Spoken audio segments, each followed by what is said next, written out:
what I was gonna say. Like with 5 years, and the fact that my older sibling, above me, I have two older brothers. Okay, so that would really headache, distance but the us. vision is Now we're great. I mean, growing up, like we weren't.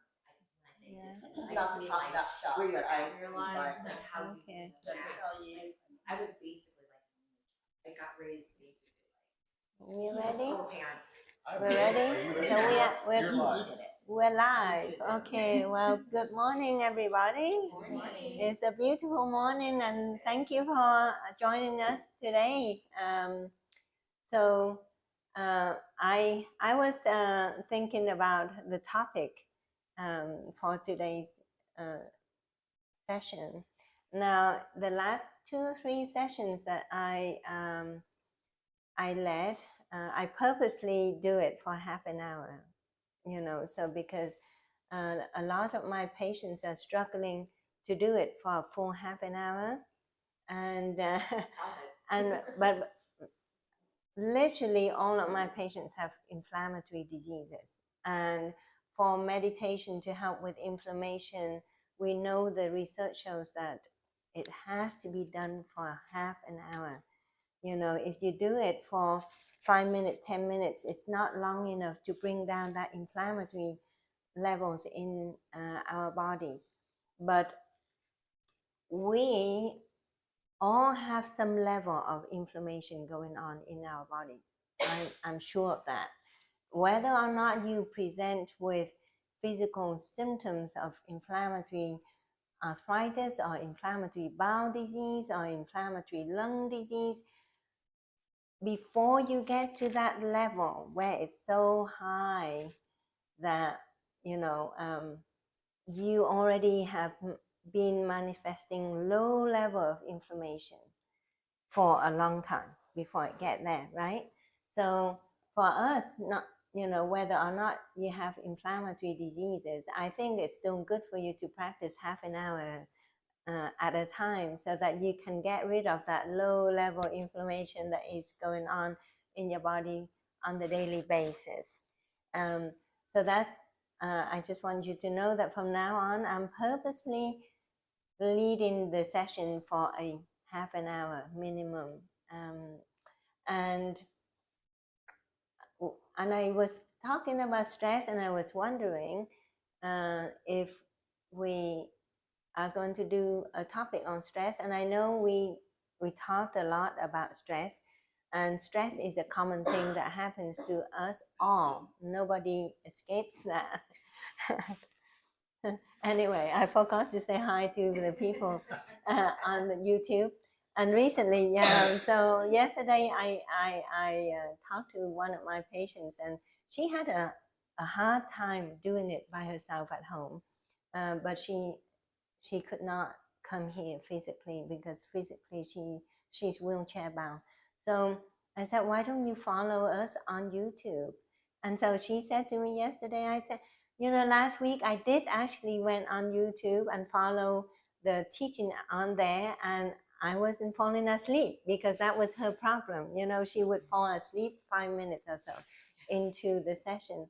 And so I think, for a lot of people, it's difficult for them to do by themselves at home.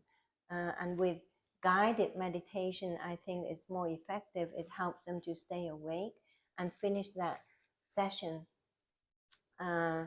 So I hope more people will be joining us on YouTube too, from afar, people who cannot come here physically. The talking about stress, then I talked to my husband. I said, what should I talk about? And he said, why don't you talk about thankfulness? And so the last time I talked about gratitude, that was more than a year ago, I think. No way. Yes, yeah, I remember I only did it once. And Josh Mara and Tiffany may have touched on the topic as well in gratitude. So I thought, okay, let me do another session of gratitude today. And in my research and listening to people who have more knowledge about gratitude and meditation, people who have, training in psychology, in neuro research, gratitude is so important. So it is the foundation of everything. So apparently, if you want to build confidence, you have to have the foundation of gratitude to build your confidence. If you want to build happiness in your life, you have to have the foundation of gratitude to build that happiness in your life. If you get out of your stress or depression mode, gratitude is the foundation that will get you there. And why is that? When you practice gratitude, scientifically what it does to your body is that it will allows your body to start to produce hormones and neurotransmitters that make you feel good. Okay, so I was listening to Dr. Andrew Huberman about fear and lack of motivation, and he brought in the neurotransmitter called dopamine, right? So he said, well, you need to have dopamine to have motivation. When your body lacks dopamine, you can't get yourself up. Now, what does mindfulness meditation does for you? Your body will start to produce more dopamine. Okay. And again, if you look about depression and anxiety, people get medication that interfere with the serotonin receptors and so on. When you do the gratitude meditation, your serotonin level goes up naturally. So then you don't need to have prescription drugs to interfere with that. And your level of endorphin, the happy hormone, will be raised. So that's on the chemical, biochemical, physiological side of things, the benefits that meditation will bring to you. But on the other level, on the structural level, what gratitude meditation will do for you is it changes your neuroplasticity. It creates neural rewiring. Okay, so while you meditate, these processes are going on, so then the plasticity of the brain becomes increased. Okay, so if you think about, we talked about flexibility in one of the sessions too. You want to have your brain to be able to adjust like a rubber band. You don't want it to be so stiff and atrophied. So when you do gratitude meditation, it allows you to increase the neuroplasticity, so your brain can adjust to circumstances. Whereas, if you don't practice, your brain may be kind of frozen, stiff, just like your joints, right? Your joints, your muscles, if you don't exercise, you will have stiffness in your joints, stiffness in your muscles, atrophy in your muscles. The brain as an organ also needs exercise. But what are the 3 keys of gratitude meditation that will help you to be successful at it and bring about all of those benefits that will improve your life? So the research shows that thinking about it is not enough. So thinking about it, you got to feel it. You got to have the emotion of gratitude. Suddenly, have you ever had that emotion that you are feeling so thankful, full of gratitude for certain things, for certain people in your life? That emotion, you need to bring it in your bodies. Yeah, so not just think about it, feel it. Once you feel it, that's not enough. Once the next thing you do is extend it.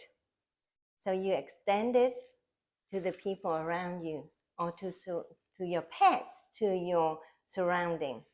So emotion or emote. Emote is verb, right? Emotion is the noun. So emote, so bring it in, bring that feeling in, and then extend it. Extend to your relatives, your friends. And it's a practice.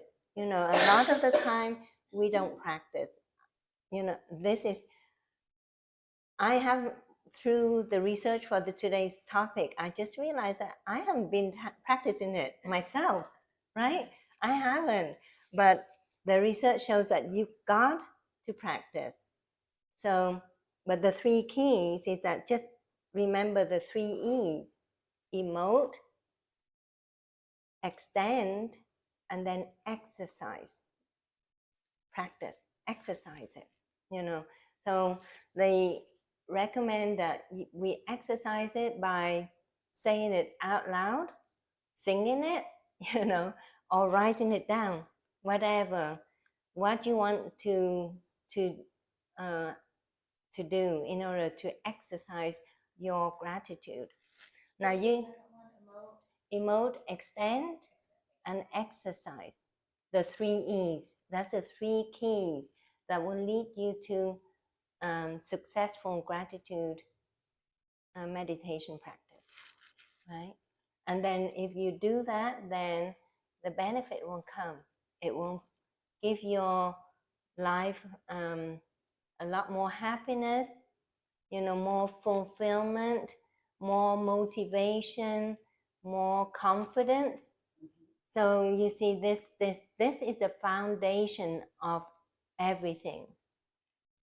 And what can you be grateful about? Everything, just everything. You don't. About rewording it, even if it's negative. About rewording it. Yeah. Yes. Are you just being grateful about the positive? Or can you be grateful about negative things that happen to your life? Yes, yes. You can say, I'm thankful for that thing. Yeah, if you're a person of faith, yeah. taking the bad things is Oh, sorry. What happened? Yeah, Oh, that was a good one. That was a good one. What's that? Well, I think sometimes when I talk and I have turned this down in silence, but it's like Siri will listen to the word and then she would turn things out. So yeah, then this one. Yeah. So okay, that she turned that on. I was saying if you're a person of faith, and when bad things come, you just have to have faith that God doesn't give you what you can't have. Yeah. Yeah. So we can say thanks and say express gratefulness for the negativity that happened in our life, because through those negative experiences that we learn how to develop positive things in our life. So we are thankful for everything that happened to our life. Otherwise you're bitter and it eats you out. It eats you from the inside. Yes, yeah.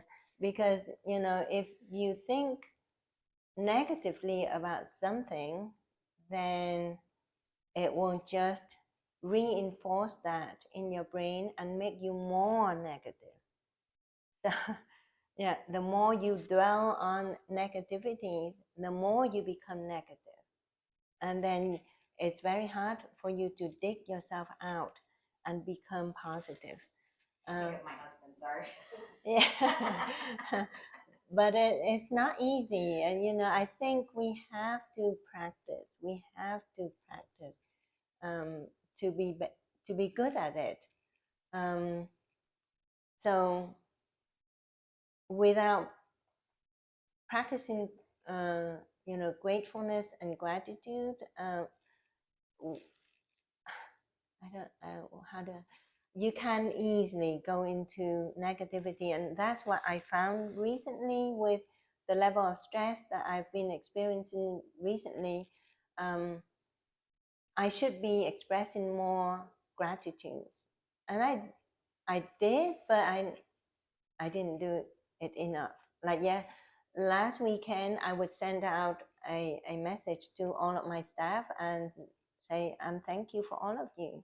I'm blessed to have all of you working with me, because literally right now I have a good team of very good-hearted people, very good and good personality, and feeling in here is not enough. I have to extend it. And how do I extend it? I have to tell them. I have to tell them so that they know that I do feel it in here. And then I have to exercise it. Okay. And yesterday I had something going on between me and my daughter, and I tried to teach her a point, but maybe the way I tried to teach her was wrong. So it ended up upsetting both of us. And then but that experience, I was sad in the moment, but I didn't drama. I used that experience as a learning point. And and then this morning I sent her a nice loving text and say, I'm sorry for what happened yesterday. Maybe my way of teaching you was wrong. I need to find another way. But I hope that she recognized the point I tried to teach her, so the intention is good, but the way we carry things out may be not good, and that can hurt people. But I'm thankful for that opportunity to give me realization that I still need to improve myself in a lot of ways. So anyway, so let's yeah. And instances like that too usually will bring a relationship even closer together when you have that disagreement and then you're able to work past it. Right. Yeah. So yeah. hopefully that's what's going to happen, is it'll just Maturity. Yeah. Age and maturity. Age and maturity. I think sometimes I'm a bit hard on my children. I set high standard, and I said, you are 22 years old and you should know this by now, but but then I said, I'm 56 years old and I still don't know it by now. So not so smart wisdom, nothing that comes to some older people. Yeah. Some of them I'm like, how did you make it? Yeah. I think we had different lives growing up than they had. Right. So, right. Yeah, because it's hard for me to explain to my children, like, you should be so grateful for everything that you have, because I lived in the orphanage for 3 years, but they never experienced it, and they never get it, because they have heard me tell them stories, but it's just stories to them. It's never experience and memory and deeply rooted into their emotion and fibers. So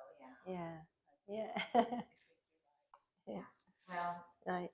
22 is still, their brain's still all rewiring and jacked up and everything.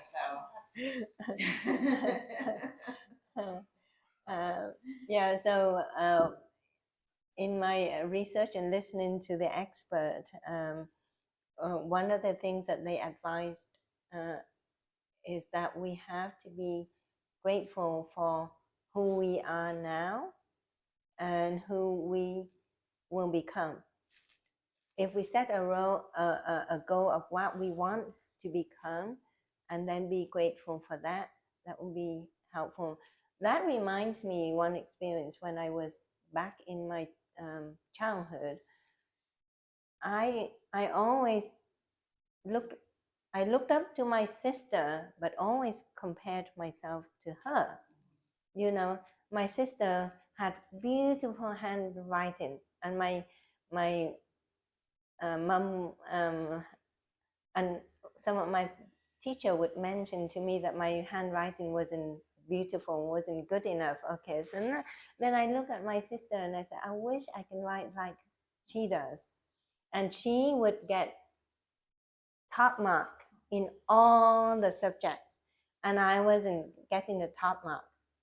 And I thought, then back then I was just thinking like that. For a long time I was comparing myself to my sister, and I wasn't appreciative of who I was then, you know. And not until I got into high school, and then I started to build confidence in myself, and then I said, I can be myself. I don't have to be like my sister. And then that was it. But that the experts brought back my memories of my childhood, as how I wasn't being grateful for who I was.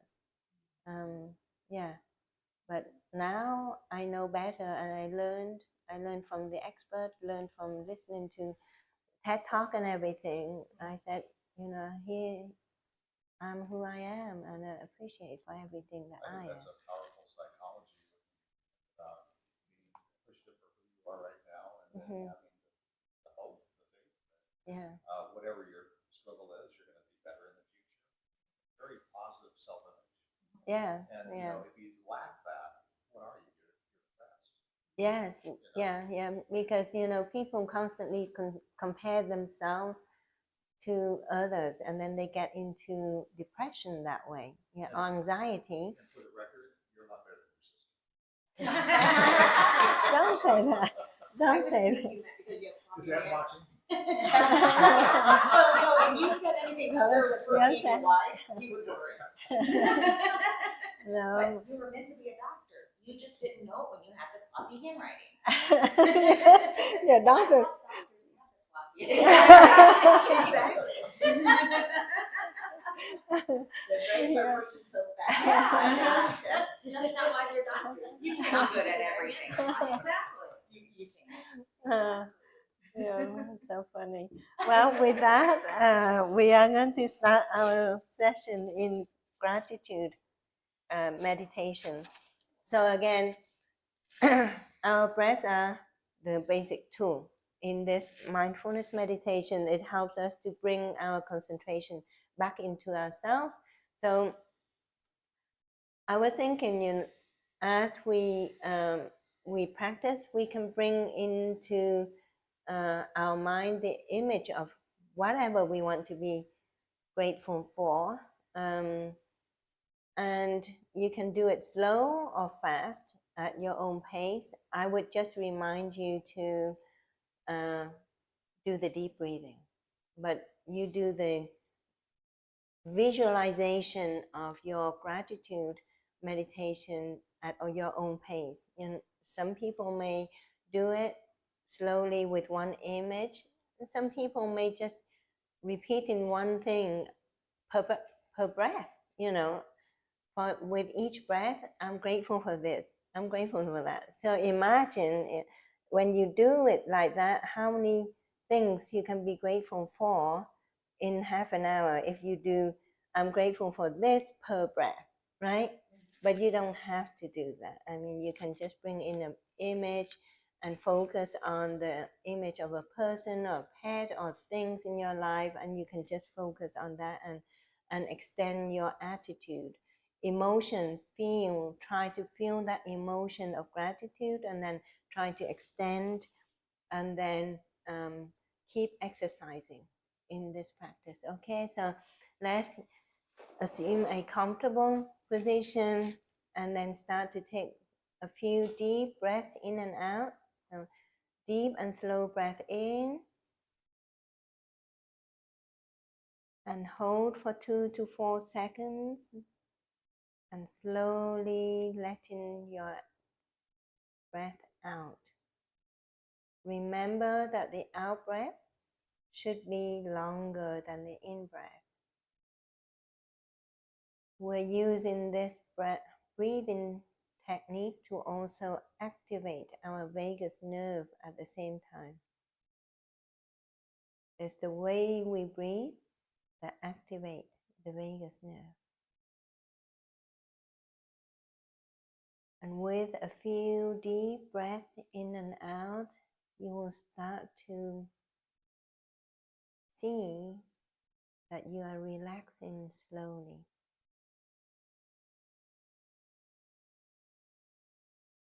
Deep and slow breath in and hold and slowly breathing out and hold.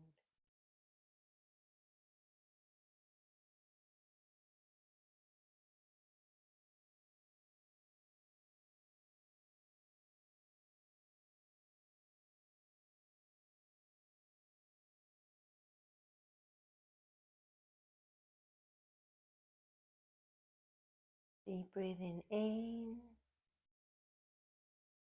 and hold.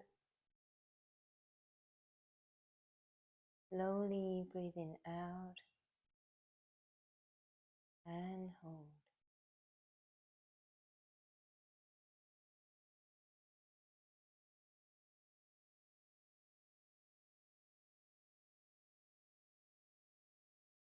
And you could think in this moment, I'm grateful for this present moment.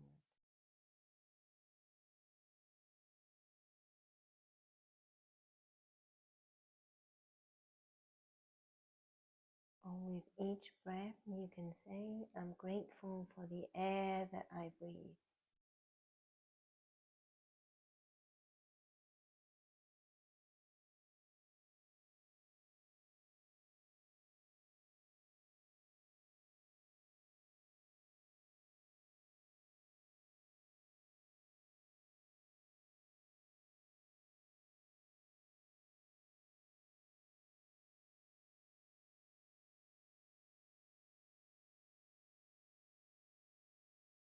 Deep breathing in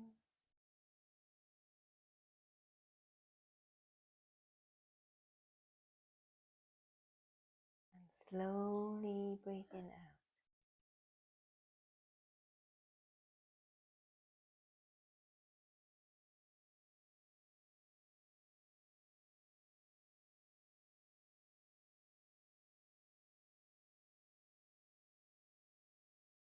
Hopefully by now your body is fully relaxed.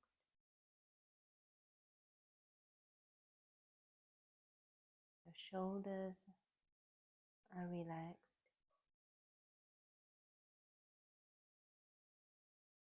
Your arms and hands are relaxed.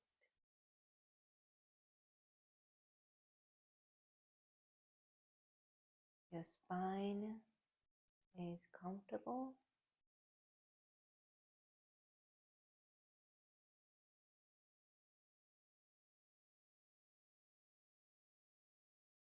Your hips and knees and ankles are comfortable.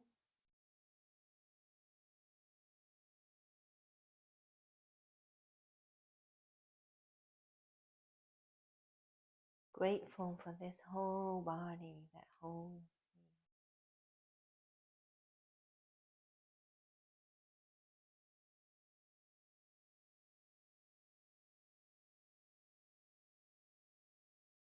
Deep breathing in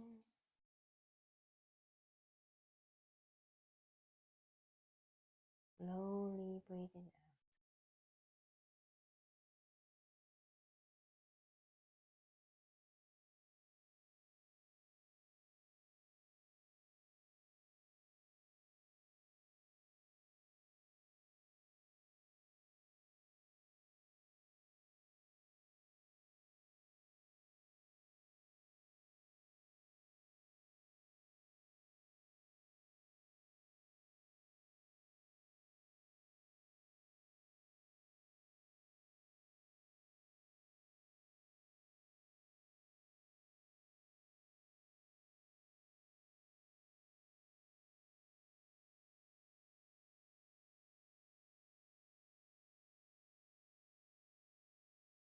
grateful for this pair of ears that allow me to hear the noises around me.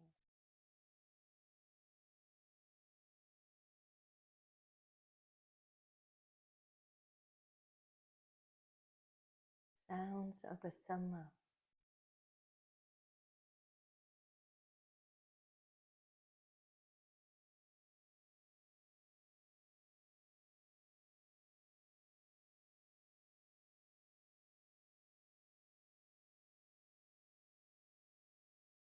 Deep breathing in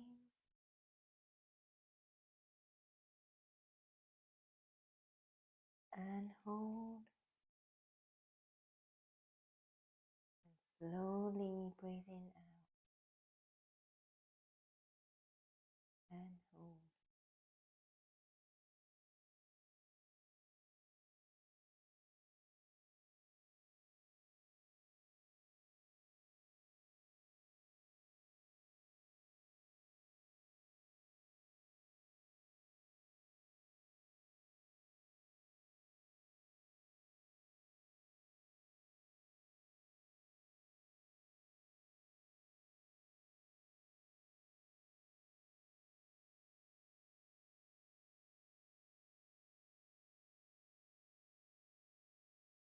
Try to focus on the things that you are grateful for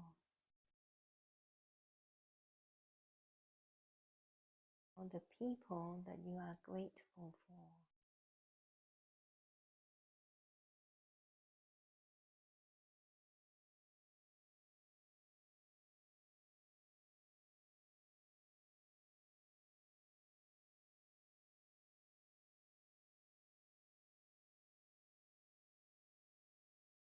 Deep breathing in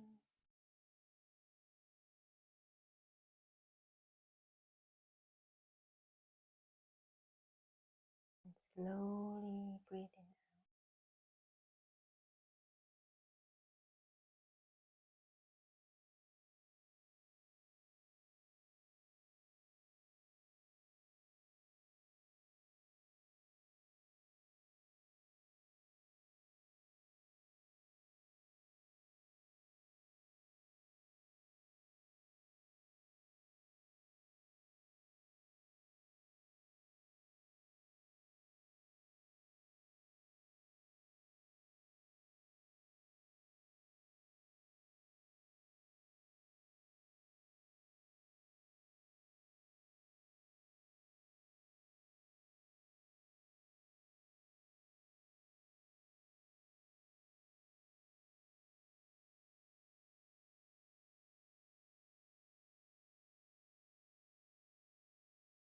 out. As you take deep breaths in and out,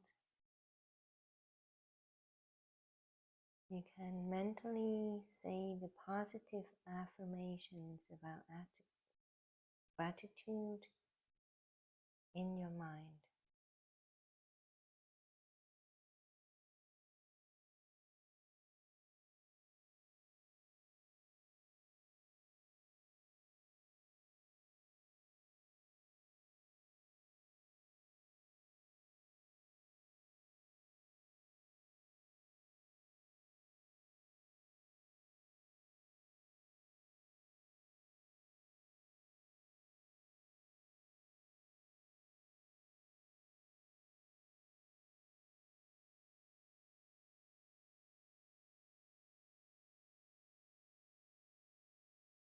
Maybe when I feel tired, say to myself, I'm grateful for this feeling of tiredness because it lets me know that I have to do something about my health.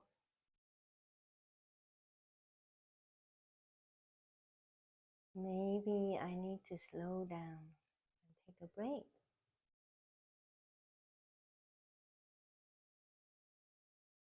Or maybe I need to go to bed early and get more sleep.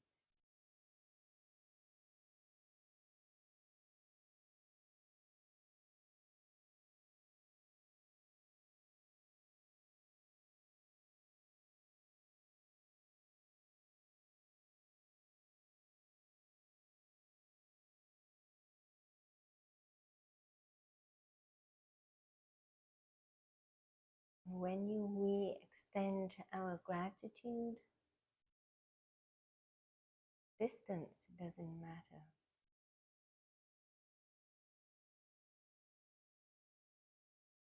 The universe will allow the energy that we send out to be delivered to wherever we want it to be.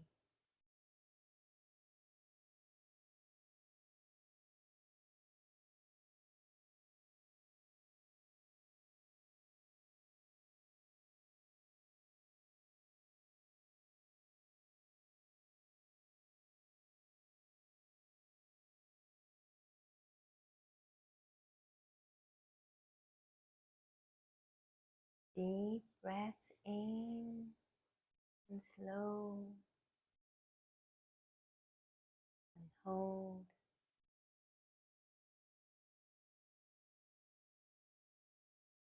And slowly breathing out and hold.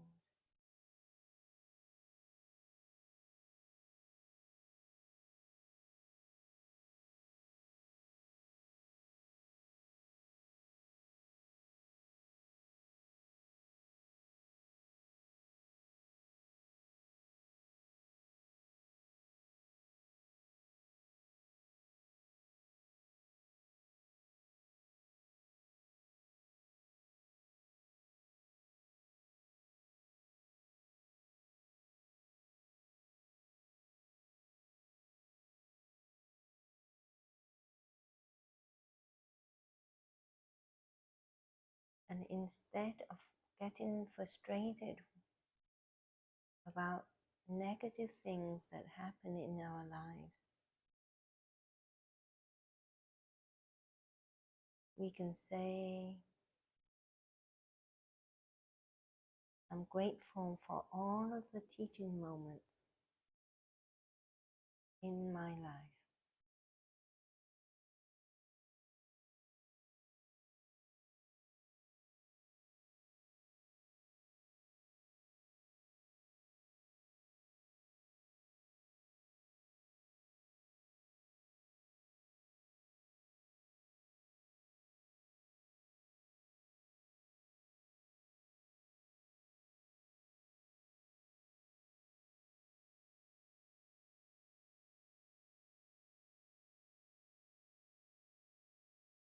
Deep breathing in and slowly breathing out.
In this present moment,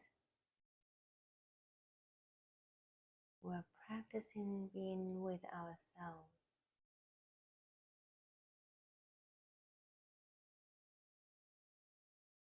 with appreciation.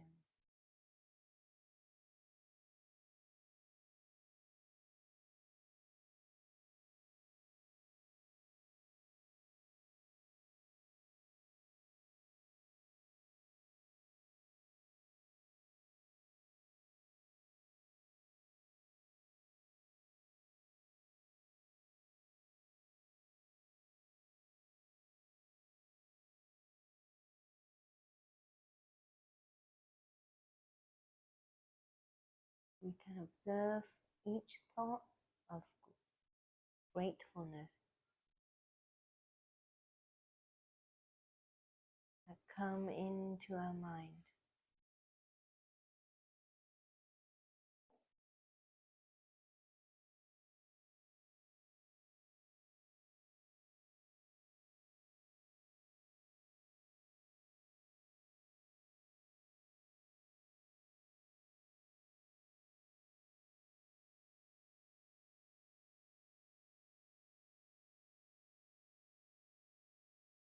And try to feel the emotion that is associated with it.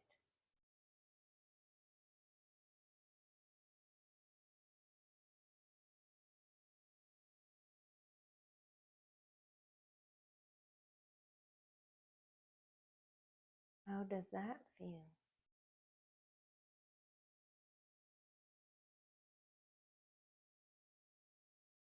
Does it make you want to smile? Or even laugh out loud?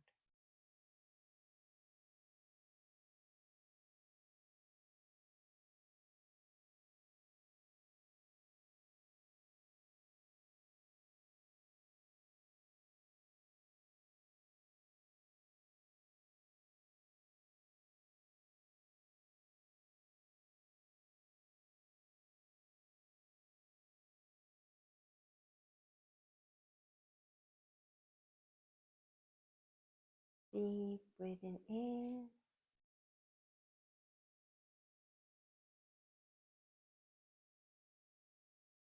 and hold.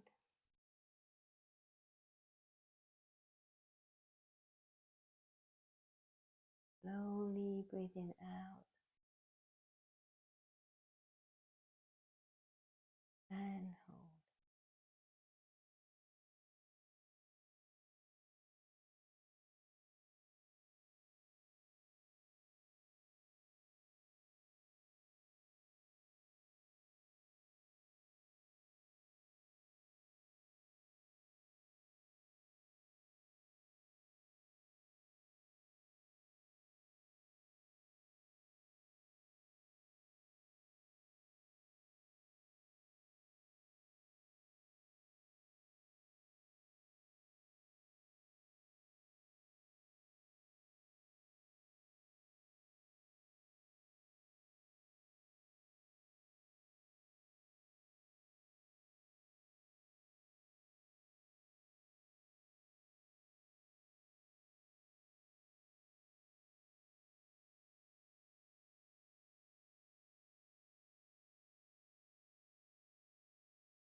In this moment of gratitude, you can say the self-affirmation about how you feel,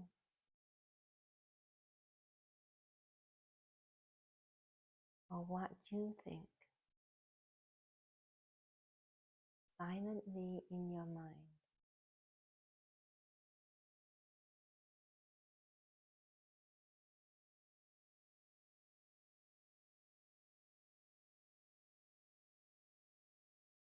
I'm so grateful to be born as a human being, to be able to feel and see and hear things the way a human being can do.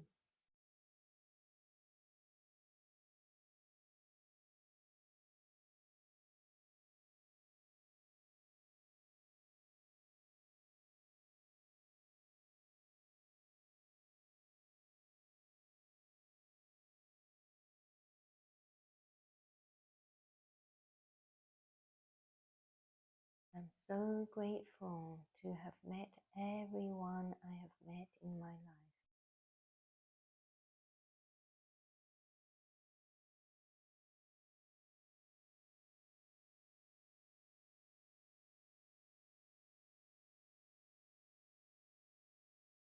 I'm sending my gratitude to them all.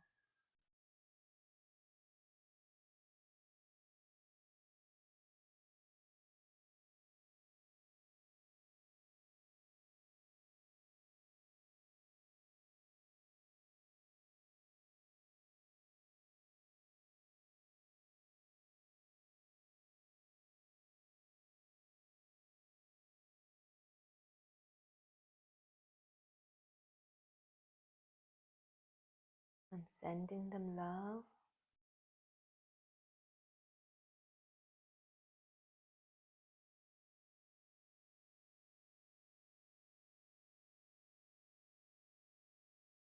I'm sending them peace.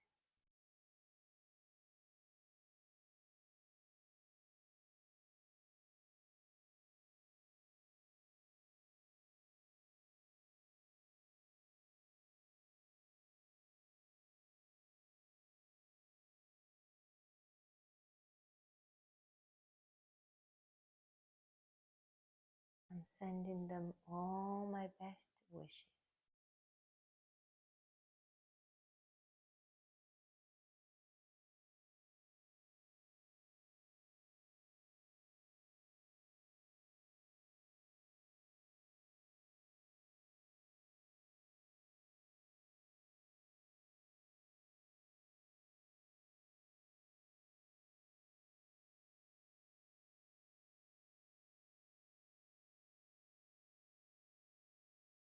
Deep and slow breath in and hold. Slow breath out and hold.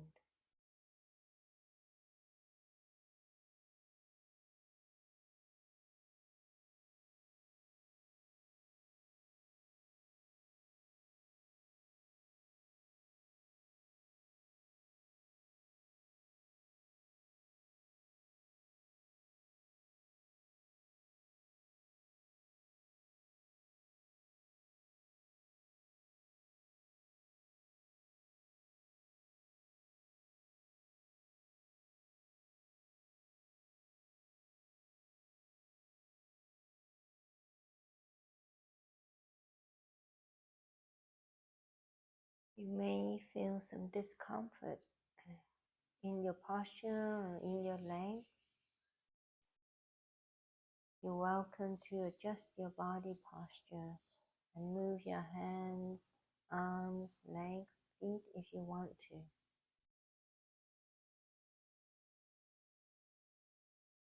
Meditation is not sitting still in one place and not moving.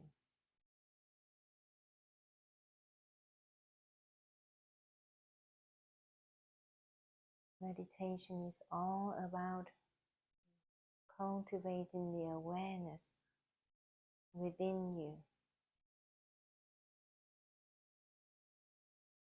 So you can still be grateful at the same time as feeling uncomfortable in the legs.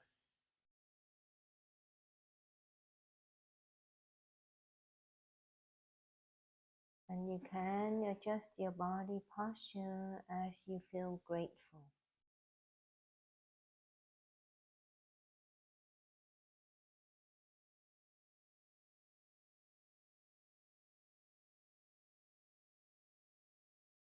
Deep breaths in and out.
Breathing in, I am aware that I'm breathing in.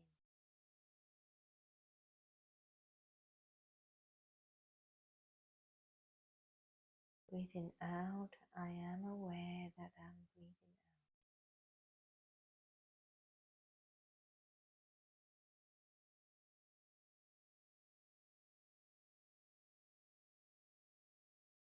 Breathing in, I am aware of my thoughts.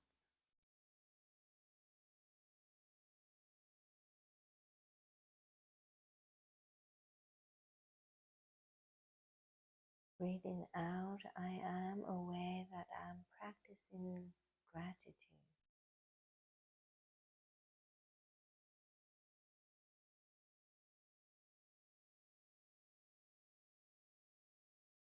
Breathing in, I am aware that I am breathing deep and slow.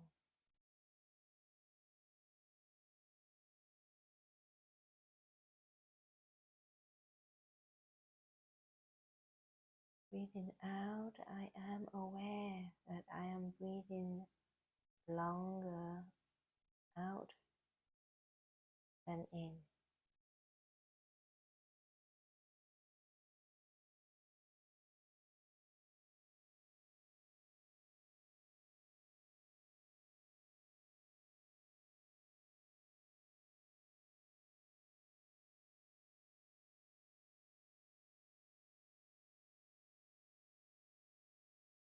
With the next few breaths, we will bring our awareness back into the room, into the present moment.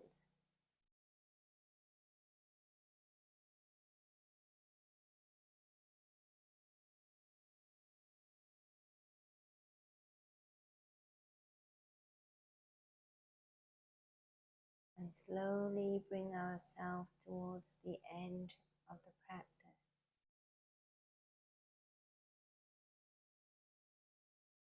And open our eyes.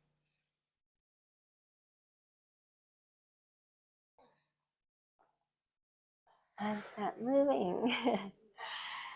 So I can feel my legs are kind of numb. so, so that was half an hour of practice. I need to just play your voice as I do it. Huh? I said I just need to play your voice. Play my voice? Yeah, not watch the video because I'll be judgmental of myself. But I just need to play your voice because it brings me back. Yeah. I hope my voice doesn't make people feel sleepy. It's pretty calm. Yeah. So, how did you feel through the session? Was it difficult to do it for half an hour? Actually, it went really fast. I don't know if it's just because once you start practicing, and I haven't done this in a couple of months. Yeah. I haven't been here, so Yeah. I was surprised how I was able to do it. For that long, yeah. I think it's just from coming. Yeah. Yeah. I was able to get, I guess, in that space a little quicker than what I used to. Yeah. Yeah. So try to practice a little each day, carve out time to practice, and then you get better at it, and suddenly you find yourself practicing throughout the day. When you have time, when you don't have to think about work or anything, and you get into that frame of mind quicker. Yeah. How was it for you? It was very good. Yeah. It was very good. Sometimes I think tend to be have that bad squirrel monkey mind, So when I'm doing it once in a while, my eye open to see what time it is. Yeah. So having again, I really believe that being here makes me more focused, I think, because we're all like mind. Yeah. And so it helps me really good. But yeah, like you said, it went fast. I thought it went very fast. Yeah.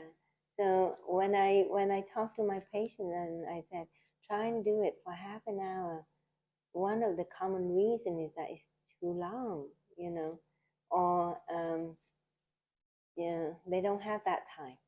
They just don't have half an hour to do it.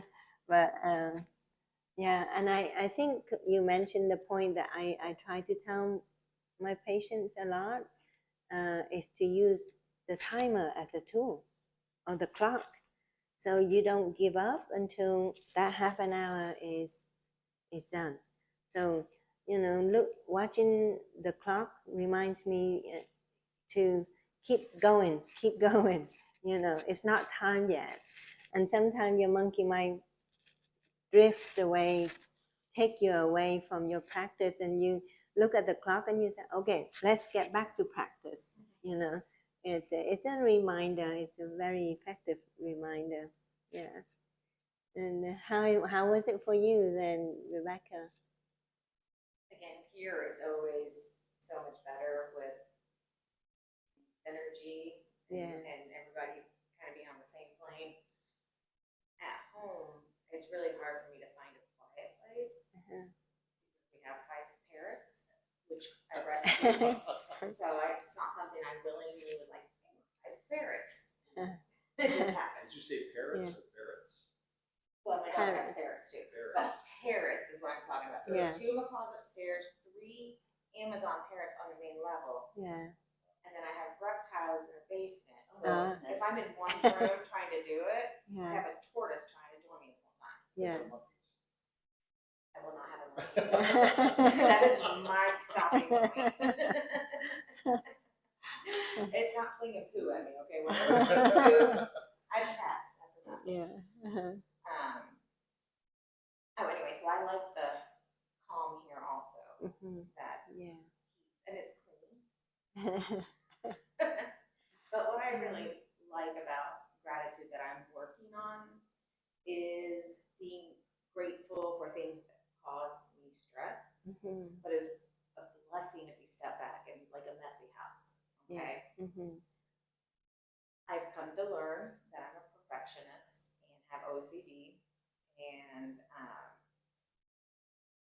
my family doesn't.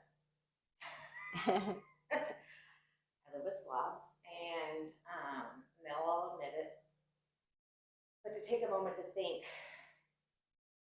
positively about those dirty dishes, or even the loud noise, because I am blessed enough to be able to rescue animals and to see that transformation. So that was my main thing, is just trying to look at those things that stress me out and just see the positive side of it.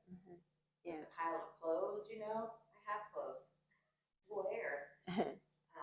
Especially after seeing what happened with the hurricane, you know, and Granada, they lost everything. Right. And those people will show such appreciation. Like, they're like, it's okay, well, it's gonna be hard, I don't have food or water, but we'll get through it together. Right.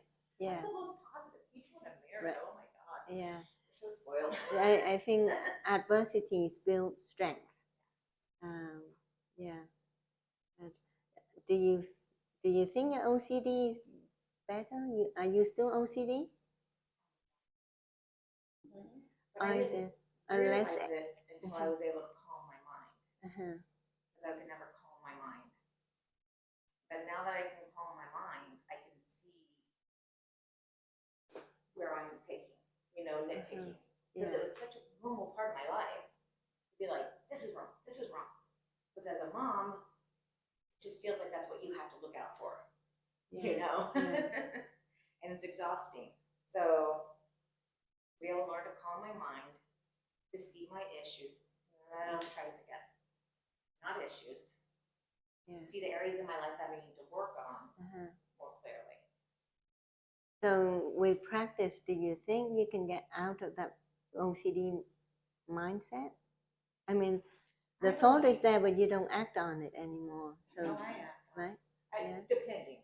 Depending. So, there's certain things I do, like wear mismatched socks to fight that OCD monster.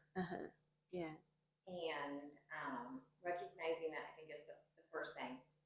But I believe in the flexibility of the brain that you're talking about. I believe that we get caught in ruts. And so to get out of those ruts, you have to do the opposite of what your brain's wanting to do. And then you kind of, but it takes a little time to do that. Right. But I do feel myself improving. Yeah. And like I said, just noticing it, apologizing to my husband. I know, right? Apologize. I'm like, honey, I didn't realize how OCD and much of a perfectionist I was. He's laid back, right? Oh yeah, he's way laid back. I'm uptight. So together you're a good team. Yeah. Yeah, he needs me to smack him into shape. And a loving. Well, yes. Yeah. Yeah. But one of the most thankful things, and I'm an open book with everybody, one of the most things I'm grateful for is when I was 17, I tried to commit suicide because I thought life was dark. Yeah. And at the end, and that taught me so much about enjoying life and every day. Right. The fact that I have kids and a house and a husband, you know, I really do try to look at the good things because I am blessed. It's my greatest failure ever. My best one. Yeah. I think, we have to practice gratitude. I realized, preparing for this topic, I realized that I have to practice more. And how being my husband, he gets to hear everything, everything. When I'm positive, when I'm negative, he gets to hear everything. But the good thing about, I appreciate having Hal in my life a lot because he's calm. Yeah. He's calm. Nothing really upset him much, except for me. I upset him sometimes. It's called marriage, okay? Yeah. And whereas I get upset easily. So I look at him and I learn from him, so I appreciate having Hal in my life. But I think that's so important. I'm not even but going to say like, to have it a good, decent marriage or whatever you want with it. Yeah, but it doesn't have to be a marriage. I mean, you could have a confident, a friend of the same sex, even, a girlfriend or a friend, a male friend for Hal to talk to, and that is so important, and they help to build us, and we're grateful for having friends like those who help us through life. Like, I would say something silly to Hal, like, what's the point of living? I won't have suicidal thought because I think life is so precious. But when it's so stressful and you're so tired and your brain gets tired, you can get into that negativity. And then what's the point? My life is like this all the time. I don't get to enjoy life. And then you have to get yourself out of that frame and say, no, there's a reason why I'm here. I enjoy what I do, even though it's tiring. I do like what I like, right? Yeah. No, but I push myself. I really push myself. All my life, even when I was younger, I really pushed myself to. No, I have the best sister I could have. I love her. I mean, she knows I don't go shopping, and she would watch out for me. She would shop for me. Every time I meet her, she will give me a whole load of clothing, pants and shirts, and even coats. And because she knows I don't shop, and then food, she would say, okay, do this. She always have gifts for me. So I know my sister always think about the siblings. So I really appreciate that. Yeah. Not to talk too much about family. Yeah. The men in the Tran family are kind of laid back. The women are driven. Mama, sister. we have yes. Yeah. But they need layback. We have the same thing in my family. It's just an interesting dynamic. I don't know. It could be an Asian thing too, don't you think? I don't know. Asian women, yeah, I think Asian genes. I don't know. And the pursuit of perfection. I think that's probably a trait that is both, it cuts both obviously towards excellence and also towards ultimate frustration and despair. So you can't ever be perfect. Well, you didn't ask me what I was sitting here thinking about you and thinking about family. And just the fact that, everybody has a family. Some of the people in the family have challenges, especially with depression. And I think, my gosh, my advice to my son who has issues with depression is just be thankful for these Generation X people, 30 years old. Gen X is amazing. Is that what it is? Okay. Yeah. I'm a baby boomer, but it's like things he complains about. It's like, why would you complain about that? It's good to have a job. It's good to have a job. You should figure out ways to challenge yourself and be more valuable to your company. Reach out. He doesn't have enough friends. Go out and volunteer. Do things for other people. Focus. That's the number one thing they say to help depression. Focus on it. Volunteer. Be out there. The relationships you have. I like the fact that, friend, that you told us to, get that focus and picture it. Because when I do my thankful journal, it's words, and then it's like, what's next? Right. And it helped for when you said, breathe in and hold. And then I would picture either the people or the places or whatever it is that I'm thankful for. And then when I was exhaling, I could just visualize and thanking God, the universe, for the amazing opportunity for me to even see it, because there's a lot of people that don't have the eyesight. I may not have the perfect 20/20 vision, but I have the opportunity to physically see it. So I have, and the senses that I do have. So it helped a lot to be even more thankful, if that makes sense. Even more present. Yeah. So I like that. Because, again, my mess, I can see it. Like you said, sometimes I wish I was blind, but that's not true. I really don't want to be. Yeah. And to be able to see it, that's a really good point. Because I think we take our senses for granted. We have to find the way that works for us, because like you, I don't journal, but I visualize more. When I think about something, I just have an image. And if I think about my mom, I have an image of my mom. If I think about a patient, I have that image of the patient in my mind. Or a place, I have an image of. It helps me to appreciate more and attach the emotion to send it out. Yeah. When you write it down, for me at least, when I write it down and I don't have the image, it's hard for me to extend. Yes. Yeah. Send it out. So I think visualization works better for me.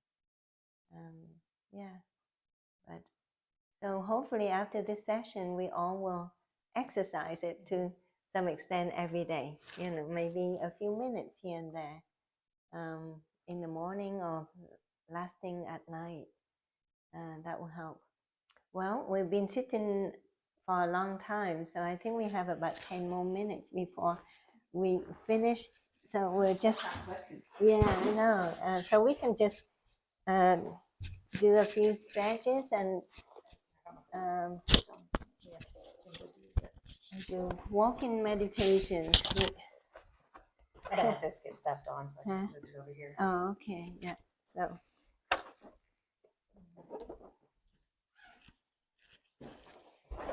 So let's do.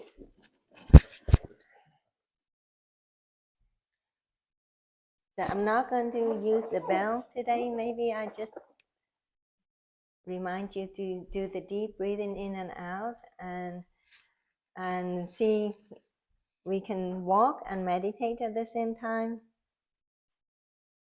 I think a lot of people think meditation is very hard, but once we get into it, I say, okay, forget about the word meditation. It's easier to think about how you breathe, because the breath work is the basic tool of mindfulness meditation anyway.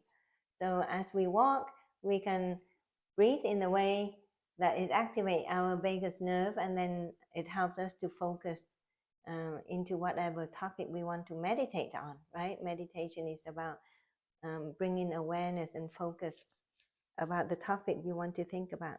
So this is like a free walking meditation, and as you walk, you can just pay attention to how you feel underneath your feet, and how slow you are walking or how fast you are walking. And you can take one breath at a time, or you can take one breath with 2 or 3 steps at a time. It's up to you, however you feel comfortable. Okay, so let's start walking, and take deep breath in and out. So breathe in slowly, and remember to hold for a few seconds at the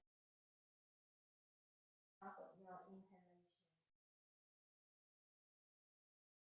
At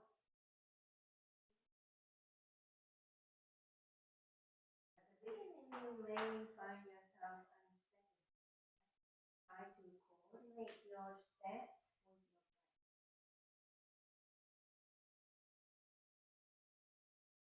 Slowly bring your attention to breath and how you feel.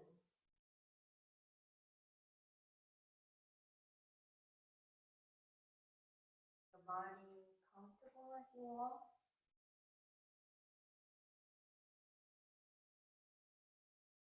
You enjoying your step.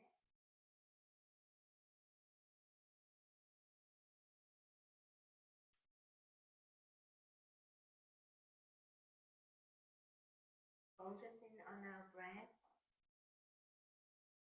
Breathe deep and slow.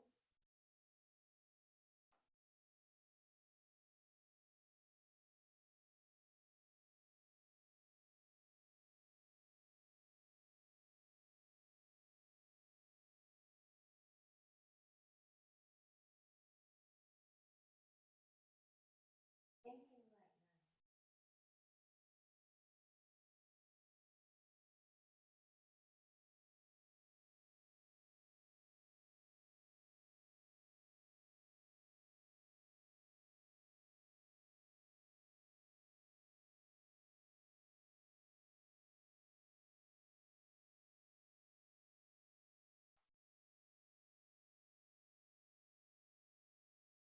Fully aware.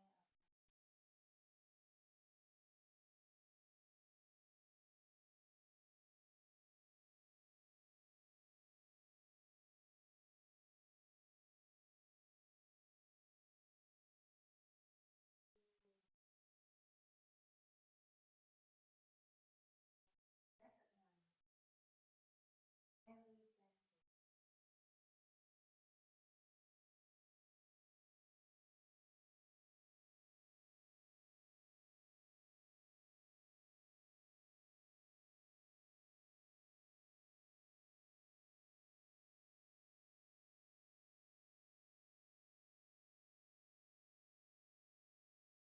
If you are aware of the monkey mind, planning to do things this afternoon, that is still an awareness.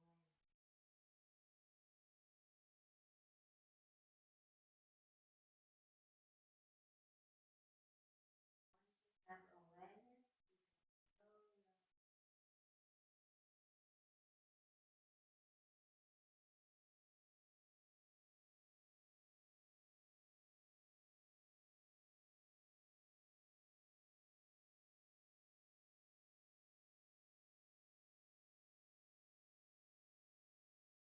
Be with my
So that was a very slow walking meditation. So when you walk in the park, you don't have to walk fast. People be like, Yeah, but you can walk fast and practice your breathing and practice bringing the awareness to what you're doing, seeing, thinking, hearing. Practice, hopefully you won't get better. With that, I say we conclude our practice, and I wish everybody a very peaceful, happy weekend. Wishing you joy, good health. Namaste.